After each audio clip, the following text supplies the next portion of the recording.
Namun kebanyakan hanya untuk melanggengkan kekuasaan dan menjaga orang miskin dan tetap bodoh.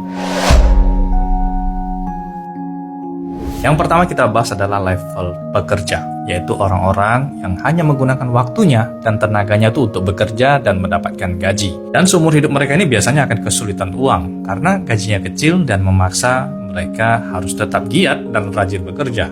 Kalau nggak bekerja, maka nggak ada uang untuk makan. Jadi level pertama, nggak kerja, nggak makan. Uang bagi mereka hanya untuk mengisi perut dan bertahan hidup. Di cash flow quadrant, mereka ini biasanya level employee dan self-employed.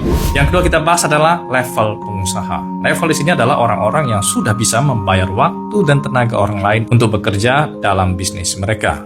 Biasanya disebut business owner. Hidup mereka di sini adalah berbisnis berwirausaha, memastikan karyawan mereka tuh bisa makan dan uang hasil mereka dapatkan digunakan kembali untuk membuka usaha lagi dan membayar uang dan gaji bagi manusia level pertama tadi. Di level ketiga adalah orang-orang yang sudah menggunakan uang mereka untuk mencari uang lagi. Jadi mereka itu nggak perlu kerja lagi ya. Biasanya level ketiga ini disebut level investor. Nah, manusia yang sudah sampai di level investor ini sangat sedikit sekali. Mereka ini hanya 0,05% saja. Sungguh sangat sedikit sekali yang bisa disebut level orang kaya atau konglomerat. Mereka ini nggak perlu lagi berbisnis. Mereka hanya perlu menanam modal. Segala urusan sistematis perusahaan pun mereka nggak perlu tahu. Karena mereka ini bisa menempatkan orang-orang kepercayaannya untuk menjadi CEO dalam perusahaan tersebut. Level keempat adalah level kingmaker. Mereka ini tidak berada di cash flow quadrant. Mereka ini lebih hebat lagi. Yang bisa membuat rules sebuah negara, bahkan dunia.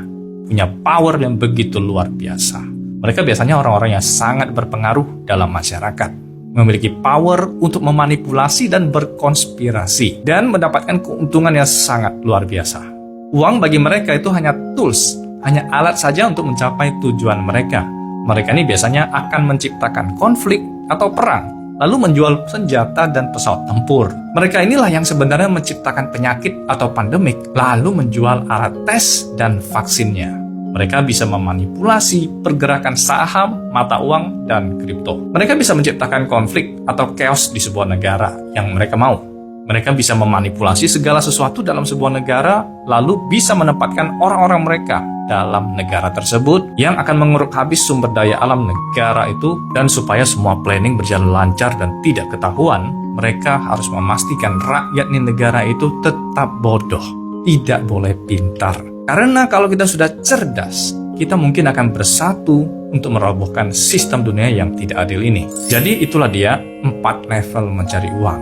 Mirisnya, sampai di level tertinggi, uang itu tidak digunakan untuk menolong yang miskin dan membutuhkan. Namun kebanyakan hanya untuk melanggengkan kekuasaan dan menjaga orang miskin dan tetap bodoh. Saya percaya suatu saat nanti sistem ini akan roboh. Jadi bantu share video ini kepada teman-teman Anda semua agar mereka bisa sadar.